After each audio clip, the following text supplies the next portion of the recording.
All right, let's get started. I'm gonna try to make sure I don't have a basic instinct moment up here. My name is Sarah Drasner. I'm really excited to be here because I get to talk to you about stuff that I really am super excited about, one of which is animating the virtual DOM in ReactJS. So I guess that means that we should make some complex animations in React. Are you guys ready for that? Yeah? Yeah? All right. This is me as a child. Like I said, I'm Sarah Drasner. That's my Twitter handle. That's also my relationship to authority. I'm a consultant, which does not mean that I'm unemployed. I'm actually employed by some really great companies. I'm really fortunate enough to work with them. Today we're going to focus on this one company in particular that's not as big of a name as some of the other ones, but we're doing some interesting work, and I've been working with them for the past few months. It's not released yet, but I'm going to give you a bit of a sneak peek. It's also worth mentioning that I'm going to talk about some theory first, and then we're going to get more and more technical as the talk goes on, so you know when you can take a nap and when you can come back. So before we get started talking about what is available to us and what we're going to do and get into a lot of detail, let's talk first about what's changing about animating in React. Things are changing about the way that things are scheduled in the virtual DOM with React Fiber in the future. Fiber is a major change to the way that the reconciler schedules updates for the renderer. There used to be no preference given to different kinds of updates, so data was scheduled over things like animation, and it would cause these pauses in interpolation of state. So you get these like janky little performance pieces. In Fiber, animation gets prioritized over less important things now, and it's scheduled with request idle callback, thus becoming a first-class citizen. Now, you might be thinking, but animation is fluff, why should we care this much about it? But if we improve the rendering for animation, it kind of subsumes every other type of rendering that we do. Any type of visual expression of state change becomes a little bit better. So anytime you're interpolating state, you're actually exposing all of the leaks and intricacies of those DOM diffs. The updates to Fiber help not just animation, but rendering all around by being a bit smarter about the scheduling of those updates. So the examples I'm showing today are they're not taking full advantage of Fiber yet. We're going to talk about what you can do now, but that's good to know about for the future.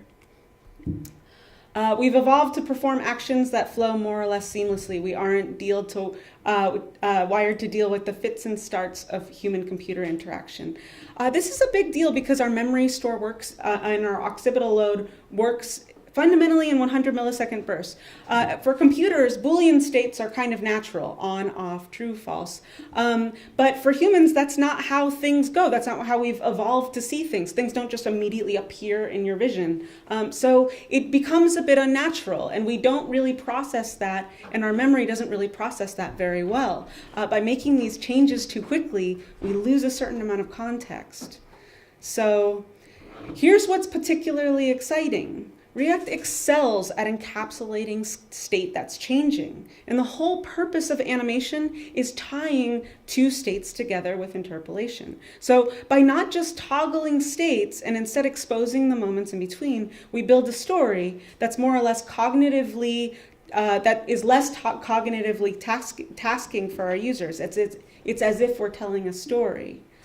So in storytelling and in building websites, we have something called the so what factor. People start off intrigued, but their attention span starts to wane. That curiosity is finite. So we know that around 2 seconds, it completely drops off. Amazon's discovered that for every 1 second delay, conversions drop by 7%. That's a lot of money loss. Walmart has found that with every 1% revenue increase for every 100 milliseconds of improvement. So performance really affects how much money you can make with your site. So how do we make sure that we're telling that we have the most clear and useful path from one piece of our app to another? We can start with the end. If you spend a minute aligning yourself with the end goal, it all of a sudden offers clarity for what might happen in between. It also helps how to track validation. So if you're doing A/B tests, you're kind of trying to get to the same goal. Sometimes everybody thinks that the end of their app is the same thing, and then you talk and you realize you're not necessarily aligned on that. So React brought all of front-end development into a new age understanding how to understand state change more or less responsibly. We started holding the state for ourselves.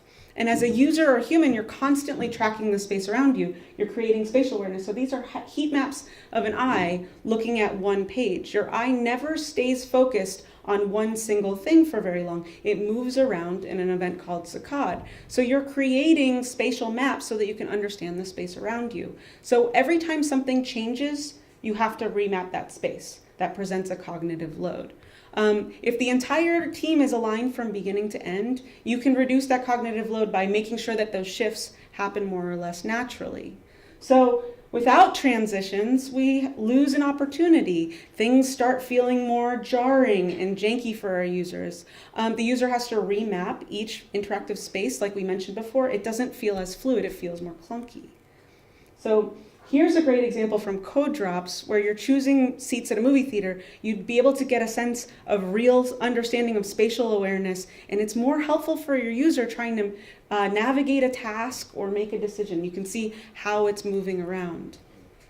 So I'm biased, of course, because I've been working on this project, but part of the reason why I cleared my schedule to work for Workflow as a client is I think that this product is so cool for React development. So Workflow is a place to manage all of your React components. It's a living style guide, and it gives you a productive environment for building components and getting on the same page with other engineers, designers, PMs. And we've been talking about connecting states for the user. This shown is our walkthrough flow. It uses animation to illuminate how you would work with that UI. So you're taken through a bunch of different interactions which highlight what you should be paying attention to. The dialogue speaks to you like you're a human, establishing a relationship, and then making you feel at home. And that last confirmation screen has a burst to let you know that you're successfully set up. It gives you kind of like a dopamine rush. So when we're talking about connecting these states, we can see that we can actually make our app feel faster through perceived performance. There's performance, that's what you can track through your console and timing and stuff, but actually humans overestimate passive wait times by 36%. So if you are just measuring things with a console, you actually aren't getting all of the data. So two different waiting states can feel totally different to your user. One might feel long and one might feel short, depending on how you're treating that interaction. Viget did a study where people were willing to wait twice as long for a custom loader. So if you have like a kind of boring GIF, they'll ditch out of your page. If you make something that's just a little bit more interesting, people will stay for twice as long. We also know from MRI scans that when people are on a device that doesn't load, if they have to wait for more than 4 seconds, they feel the same way that they do when they watch a horror film, which is kind of crazy. Uncertain wait times are longer than known or finite waits. That's why we have progress bars and things like that. Disney World and airports and things like that know that if you give people entertainment while they're waiting, those kind of loading states, that it feels a lot shorter. Airports will make you walk all the way around to get to baggage claim so that you actually feel like, oh, I just arrived at baggage claim and my bags were here. You don't notice all that time you spent walking. People want to get started. That's why doctors bring you into exam rooms before they're ready to see you. So you're like, I'm already on the doctor journey. So I made this loading animation for Smashing Magazine. It's not that big of a deal. What's really a big deal here is that the entire file size of that graphic and all of the animation and everything is only 6 kilobytes. So SVG animation has a really good potential to be really performant and also really engaging. And one of the really nice things about SVG as a format is that it's flexible. I built this with math because and we can manipulate it because it's SVG. So everything is built with math and you can make things bounce and snap. I made this animation for the yarn release. People often think that SVG isn't well supported. Look at all of that green. There's tons of green. It's well supported. Don't worry about it. This actually goes back to IE9. I don't know why they only show IE11, but it's actually like fully well supported. And I'm going to take a super brief detour here to clarify what scalable means when we refer to scalable vector graphics. So you can see here when we place the graphic directly inline in the HTML, it has width and height attributes, which keep it to that size. So if I take that out, you can see the graphic take up the whole screen. And then in CSS, I can make it constrained to the viewport by changing it to the viewport width and height, which I'm doing here. You can also make it work with grid or flexbox or anything. It'll scale to the containing unit. And so its innards will stay completely consistent. So if you don't like positioning things with CSS, SVG is awesome. Every single thing inside that graphic stays completely stable to its coordinates. People think I'm good at CSS. I'm not. I just stick things in an SVG and then it's totally responsive. Even text is. So, okay. Now we've talked about why it's effective to be animating in React. Let's go into the nitty-gritty of some things available to you with actual code. When we're talking about animation, we can start to think about certain aspects of the way that we build out our components as the pieces that we'd like to iterate on. In this case, the sound visualization. I might want to alter things like the timing of the entrance, the timing of the exit, etc. So we go into more detail here. We'll go into more detail here about how we built this component later, but an important piece of the choreography is really thinking about things like timing and easing in animation as pieces that we can change easily in conjunction with another entrance or exit. So those are the props that are available to us here.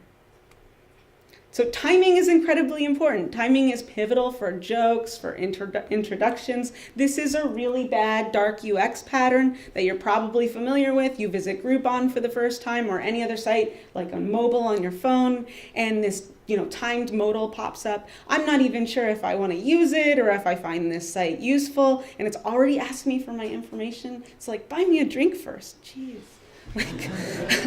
And if you think I'm being picky, you know that Google agrees and will now start to drop your SEO if it finds that you're doing these timed interstitial modals. So that's a way to get your PM to walk away from that. And this is documentary footage of me trying to use that site. It's just like, no, I don't care about your marketing ploy. I just want to use Groupon.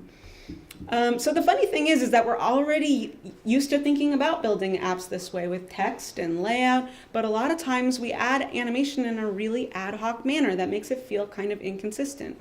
So the one way that we can easily fix this is to create beautiful defaults. And why should we do that? That seems like a lot of work, huh? Who cares? Well, it's the same thing as any other tech debt. If you do a little bit of work up front, it's way easier to build and iterate in a cohesive manner after that point. And you don't have to keep reinventing the wheel, literally in this case. We can create, I'm sorry, I move my hands around. I'm Italian, so I just knock the thing everywhere. So it's like making little bursts. This is why they mic me up in my face usually. We can create these beautiful defaults for easing for things like entrance, exit, entrance emphasis, exit emphasis, and give all of your animations a similar type of feeling across your site. And then you never have to remember it again. Again, you don't have to go looking for cubic Beziers all over the place. I hate doing that. So everyone on the team knows okay, something's entering. I'm just going to use the enter ease. It helps teams move really quickly, especially if they're not into animation. They don't have to be to make something move around. And the same thing with timing. We have H1s, H2s, H3s, and then H5 is the default. We can make these defaults for timing by using T1, T2, T3, and T5 would be the default. So if I'm going to make an entrance animation, I plug into T5 and I use an entrance, and that's where I start from. And if I need to make adjustments later, I just change it to T4 or T3. I don't have to keep rewriting my code all over the place. And other people can use it too, even if they're not super familiar with animation. So creating these beautiful defaults helps us not have to reinvent the animation wheel. So we have way less to think about. We decide what kind of animation we're going to use, and then we're easily just adjusting timing if we need to.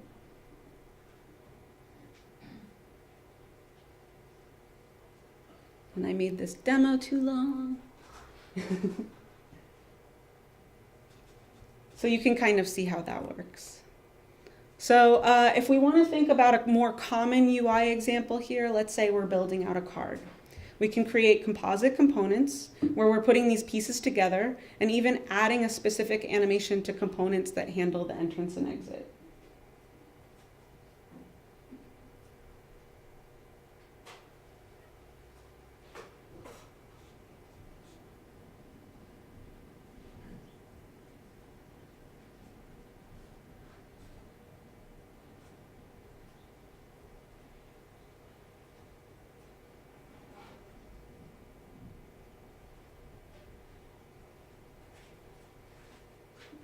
So I'll show you how I created that entrance and exit, coordinating React Transition Group Plus and GreenSock a little bit further into the talk. But you can see how we're simply using components and we're actually ordering them, and you can reuse them again and again.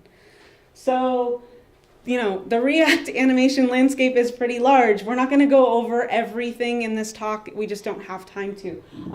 So we've got all sorts of things. We've got DOM, we've got native, we've got canvas, we've got Ken Wheeler playing with guns and things over there. We're not going to do that stuff today at all. We're going to stay over on this like DOM side of things. So I'm going to show you a few libraries on the DOM side and some that I particularly like and some workflows that I found that are really successful. So one library I really like working with is mo.js. One thing I like about it is that you don't have to open a graphics editor if you don't want to. It has built-ins and like bursts and swirls, so you don't have to get a designer to help you or anything. You can begin to use them with just one line of code like you saw here. And it comes with a ton of built-in shapes that you can access, so I can add these to bursts or swirl animations. And on my personal site, that's how I used a bunch of these shapes and as the children of a burst, and within a couple of minutes, I'm able to spin up some pretty fun feedback on the submission button.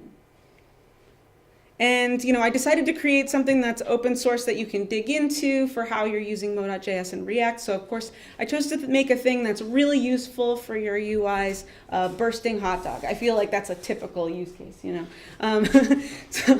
So, you know, it's pretty easy to spin up all of these shapes. That burst already comes built in.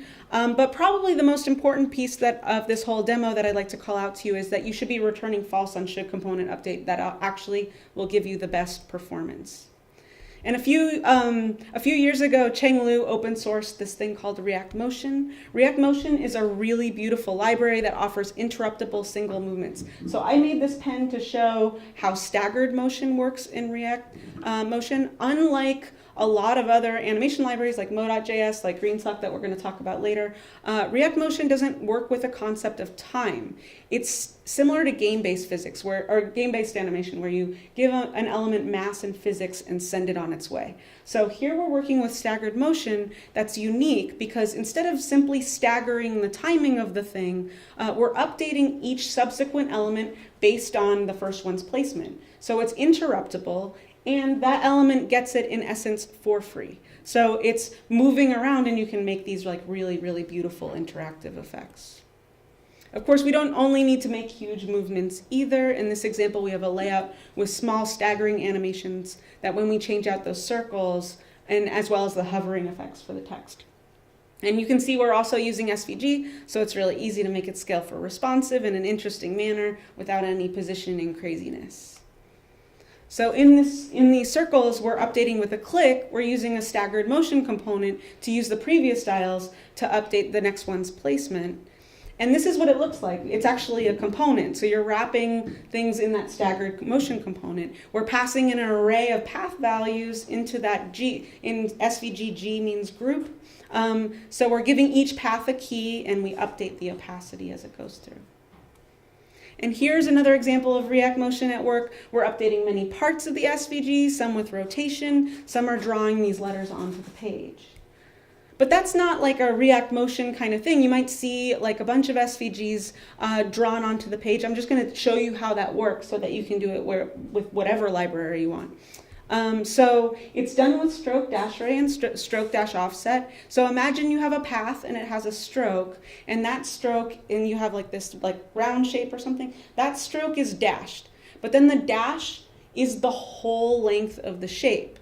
So you can use a native method called getTotalLength to get the length of that path. And so then that dash offset is actually animatable. So you're animating the dash offset to get the whole stroke to come onto the page. And so you're animating the dash offset there. So now if we look at that motion for that component, I've already logged all the lengths of the letters, and 200 was the maximum length of all of those letters. So I use a ternary to toggle back and forth and therefore draw the length of all of the letter shapes. And there we go. And that's how I made this responsive navigation for a site in the US called Trulia. You can see how like fluid and beautiful that movement is. React Motion does a really nice job of making really realistic movements. So we're going to talk about tools for just a second because I have a few recommendations. You don't have to listen to me. You can use whatever you want. But I work with all of these tools, so I figured since I've spent a million, bajillion, quadrillion hours doing all of this stuff, I would save you some time and just get you started. So CSS and JS, styles, CSS, whatever you want to use. It's really good for small sequences and simple interactions. It's not really good for things that are really complex because CSS is just not that powerful. There's only a certain amount of properties that are animatable, and you have to maintain it in 2 spots. You have your keyframes, and then you have to apply them. There's other issues that we're going to dig into in a second. One of the biggest ones is if you're like coordinating a lot of sequences, you have to, in order to use those animations, you have to stack them with delays. So if you change the timing of one of them, you then have to recalculate the values of everything that comes after. That's really normal. Like that, I'm not being picky. Like that, recalculating values and changing the timing is something that you're going to end up doing a million times. So that ends up being a pretty big deal. GreenSock is really, really great for complex sequencing. That is really where it shines. It's also really good for cross-browser consistency, and that's probably the #1 reason I use it, because in a big production site, I don't want to have to write browser hacks for every different thing that I'm making. I don't have to do any of that stuff for GreenSock, so that's pretty big. React Motion, as you saw, was great for single movements that you'd like to make look realistic. But it's not really perfect for sequencing. It does have an on-end callback, but you'll see sometimes that the element will get there visually, and it'll be visually complete before the numbers stop interpolating. So it takes, there's a pause in action if you're coordinating sequences, and that's just not really how animation works. Plus, you can't write a loop without writing an infinite loop, so don't do that, don't do that. React Tween is pretty similar to React Motion. It uses time instead of spring. React Move is also similar to React Motion. So it's also this idea of wrapping components, and it's small and flexible, so you can use either springs or timing. React Move is pretty nice. Snap SVG is more like jQuery for SVG. I get asked that question a lot. That's why I'm covering it. You use SVG. Why don't you use Snap SVG? It's not an animation library. It's not. It can make animations happen, just like jQuery could make animations happen, but it's not very performant. So, Dmitry Baranovsky, the author of this library, says use GreenSock. So. Web animation API looks super awesome. That's going to be great because we don't have to load an additional resource, but we're still waiting on support. They're working on the spec, so even polyfills break sometimes. So I wouldn't put that in production unless you're very comfortable getting pager duty in the middle of the night where you have to go fix something. Velocity React is kind of similar to GSAP, but a few less bells and whistles. I also ran some performance tests a few years ago and found that it wasn't so great, but that was a couple years ago, which is like dinosaur ages for the web. So you should really just be running your own tests. Don't necessarily listen to that. It's just worth giving a heads up there. Mo.js, as you saw, spins up shapes declaratively. It's still in beta, but I think it's going to be launched any day now, so definitely keep an eye on that library.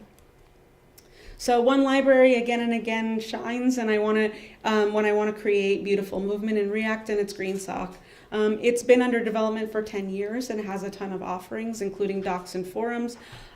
So the thing that kind of sticks with me is that it's very tough for me to find something another tool can do that GSAP can't do, but there's plenty of things that GSAP can do that other tools can't, and I'll explain what those are in just a second. I need to tell you at this point, I don't work for them. They don't pay me. This isn't like a marketing scam. I'm just a developer who found a tool that thinks it's really nice and flexible. All right, so to show you some of the capabilities here, we're going to dig into transforms, cross-browser inconsistencies, morphing, sequencing, and chaining. But before we get too far, it's worth saying that not all properties that you animate are created equal. Opacity and transforms have the least amount of repaints. So if you're moving something with margin or top or left, you're going to get some jank because the browser is going to repaint that. When you move things with opacity or transforms, you can make more or less fluid movements. And if you're kind of bummed out by that, you don't have to be, because transforms actually offer you a ton of different things. If you've ever seen some of my animations, they're all done with transforms. There's skew, there's rotate, there's scale, there's translate, there's just tons of stuff in there. So don't worry too much that you won't be able to do a lot of things. This is how you hardware accelerate. I just thought I'd put that in there so that you don't have to, go looking for it. There's, probably a lot of you know about the transform, the translate Z null hack, but there's also backface visibility hidden in perspective. There's also more resources here if you're interested. So if we're looking at these two animations, one's moving with margin and one's moving with transform, we can actually go into more tools, rendering, and hit paint flashing there. That green square that you're seeing is actually going to highlight anytime that there's a painting happening in the browser. So you can actually see and debug pieces that aren't performing so well. So you can do this on your own site. I think it's really funny because the scroll bar in Chrome highlights, I'm like, what are you guys doing? Why is the scroll bar not hardware accelerated? Anyway, so one problem with transforms that you're going to come into when you work with CSS is that there's a stacking order for transforms. So if we have these two pens, here's one that's I'm trying to make the thing on the right where a bunch of things happen all at different times, but they kind of happen seamlessly. What ends up happening is the one on the left where one thing happens and then another thing happens and then another thing happens. That's not good. Come on, dog with the hanky on his head. So what ends up happening is it'll do one after another if you're trying to do multiple keyframes. So there's two ways to get around it. One thing that you can do is you could wrap each one in subsequent divs or components and animate them separately. That's bad. That's also not very nice to people who use screen readers. They're like div, div, div, div, div, div. Yeah, like that. And, and another thing that you can do is you can actually kind of manually interpolate the state. So transform rotate 3.7 in the middle or whatever. It'll make more sense if you see the code for it. That's not great either. What if you need to change one of those values and then you're sitting there with your calculator? That's what the computer is supposed to do for you. You're not supposed to sit there and figure out what the intermediary states are. Come on. So, we end up doing things like this, where we're writing things halfway or part way through. Translate y -14. So if you need to adjust, not great. In GreenSock, you have all of these properties separated out for you. So that's really nice because first of all, I don't have to write transform, translate x all over the place or whatever. I don't have to hardware accelerate. It already assumes I'm going to need hardware acceleration because it's an animation library. So I'm just writing x, y, scale, skew, and I can have them work at different times. It's all done with matrix transforms under the hood. So you're not beholden to the spec either, because the way that it's working is request animation frame, and you can actually interpolate different values that aren't part of the animation spec, things that are not animatable, like filters and things. So that's pretty awesome. That's why JavaScript is so freaking cool, because it just doesn't care. It's just these are numbers, I'm changing numbers. So you don't have to wait for things to kind of get supported. To be clear, React Move, React Motion, and React Tween can all handle matrix transforms, so you can do all of these things, but it's not very intuitive to write. I don't know if any of you have written a matrix transform before, if you've seen them. They're kind of a pain in the butt. So I think writing them is a little bit more complicated, and having this abstraction is really helpful. So you can animate the unanimatable, like these SVG filters. That's done, using a distortion filter that I'm actually changing. So that's really fun. Another thing that we have are things like solving cross-browser inconsistencies. What? Firefox? What the hell is that? IE is just eh.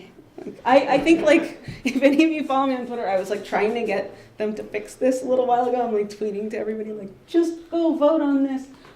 So that's what you'll end up finding a lot of the times. I don't have to do any of this stuff. It solves all of this stuff for me. So it's a really good candidate for things like animation that you need to put in a really beautiful production site. You'll be much faster. It also solves transform origin issues. So if you stack multiple transforms and have different transform origins, the way the spec interprets this is that red one. Why? Why?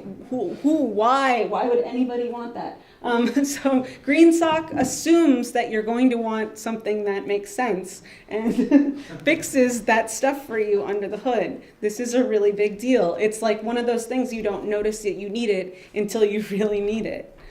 It also has these awesome things like morph SVG, where you can morph between two different path two different path values. They don't even have to have the same amount of path values for you to morph in between them. They also have this thing called shape index, where you can finely tune the way that that morph works. So not just like making one thing change into the other, but you can see how different, when I'm changing the like index of that morph, how different that animation looks. It doesn't look the same at all. It looks like a completely different animation. So having fine-tuned things like that can really, change the way that you're working. So I can make things like a candle out of SVG, which is, supposed to look cartoony or just vectory, and we can make really, really realistic effects. Or we can make smoke. Cool, so that's pretty fun. Sequences and chaining, all right. Sometimes sequencing and chaining can be like easily spaghetti. You do these like delays for chaining, especially in CSS, you're having to write those delays. We mentioned that before. In JavaScript, a lot of times we're writing callbacks, but what ends up happening is nobody ever works in motion like you're like moving across and then you stop and then you pick something up. That like doesn't happen. Usually if you're like walking across the stage and then I'm picking something up, I would do that all piece of one movement. I'd probably do it a little bit from the end of one. So those callbacks don't really work the way that you'd think. It doesn't allow for really realistic movement. So they offer a thing called timeline, which is awesome because you can stack tweens, you can change their placement in time, you can group them into scenes, you can wrap them in functions and apply them to a master to keep everything really consistent and clean. You can add relative labels, so you can add a label and have a bunch of things fire from that one point, no matter what if you change the ordering of it from the start. You can animate the scenes, you can animate your animations. That's really cool because, if you have like a whole animation and then your like PM comes over and they're like, hey, can you just make it a little bit faster? If you're working in CSS, you're like, I quit. Like, no. If you're working in GreenSock, it's one line of code, and then you're like, oh, I don't know, it's going to take me a really long time to do that. I better take my computer to the cafe and go work on this for a while. And then you just write that one line of code and have a beer. So that's pretty cool. So you can reuse the scenes, you can play them backwards, you can pause the scenes, and here's like some of the syntax for that. So first we're going to instantiate a timeline, then we add a tween at the very beginning of that timeline, we add another tween, it'll assume that it'll immediately follow that, the next one, but you can actually just schedule them before or after with an incrementer to be a little bit before the end of the last one or to wait a little bit longer. And there's tons more stuff that I'm not showing here. So we talked about creating a seamless transition from the beginning to the end of a user journey. We'll identify the end of the story and make sure that the transitions from one state to another happen as seamlessly as possible. So you can see some nice morphing of that button from a circle to a rectangle, as well as some nice layouts that move over and a few other things that we need to change placement like the photos. This example by Leo Lung shows a really nice seamless transition between the same elements, and it feels really good. So how do we do something like that? In figuring out how to do so, you can create tiny little storyboards. And by storyboards, I don't mean like full comics, like who wants to draw a comic before they start animating? I mean just like little scribbly pieces, like in the prototyping talk that you saw earlier, those hand-drawn ones that look kind of crazy or whatever, those ones, like ones that you're like don't want to show anybody. You can create small storyboards of your existing designs and find elements that can be just altered slightly instead of like popping in and out of your face. So a lot of times like a menu will just pop in. Instead, we can try to find the ways to make them kind of similar and not break context. So we've dug into how awesome GreenSock is. So how do I usually pair this library with React? Well, I have to coordinate entrances and exits and give myself hooks. But usually people use ReactTransitionGroup. I actually use a library called ReactTransitionGroup Plus. It's not the same thing as ReactTransitionGroup. They're similar, but it has some unique offerings. What's cool about this community is that everybody's learning from each other. So I was just at VueConf the other day. I also really like working with Vue. Vue has taken a lot of really, really cool things from React and built on top of that, like from Angular. And this is something that's kind of been ported over from Vue. Vue has this thing called transition modes. So in these transitions, so in ReactTransitionGroup, they just happen at the same time, the entrances and exits. But what you usually want to have happen is one thing exits and the other thing enters. And a lot of times we have to write these like really imperative things to make that work. These transition modes will just allow you to schedule them really declaratively. All you have to do is set the mode and it'll wait for the last thing to exit before the other one fully enters. So that's kind of a common thing, like an accordion or any menu or anything will usually use this. So in case that's not clear, I have this example. These are two elements, one thing moves out while the other thing, and then the other thing moves in. It happens really, really quickly, but I don't have to write all of the code that makes that happen. And if I remove it, you can see that it's just this like little thing, but one element moves and the other one kind of snaps into place. That's because you didn't get to see the other one's animation. It already occurred while the other thing was going. So it's just, little things like that can really help our app. So now we know how to make some pretty cool stuff.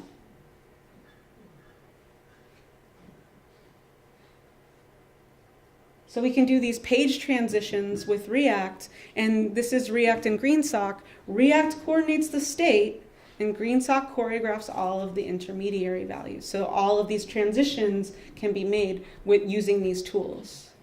So, in this example, in the state, I'm using these ideas of screens. These are kind of like, I just made them, they're synthetic. When we click on a button, we can advance the screen, looping back around to the first when we get to the end.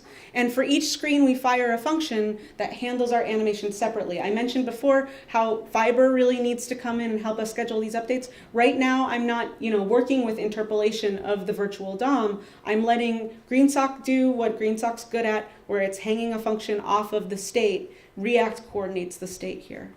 So these are state-driven animations. We hang the timeline off the function so we can choreograph and finely tune the way that the movement works. The event was simply our hook. So here is some of the timeline, and all of this is open source, so if you want to go explore the code later, you totally can. The other cool thing is that GreenSock allows us methods to clear some of the properties set inline on the elements with clear props, so that if we need to re-trigger something, we can pretty easily. So you saw how everything kind of wrapped around to that first animation. It's allowing us to clear the properties of everything that was set through all of those transitions, so that we can fire it all again.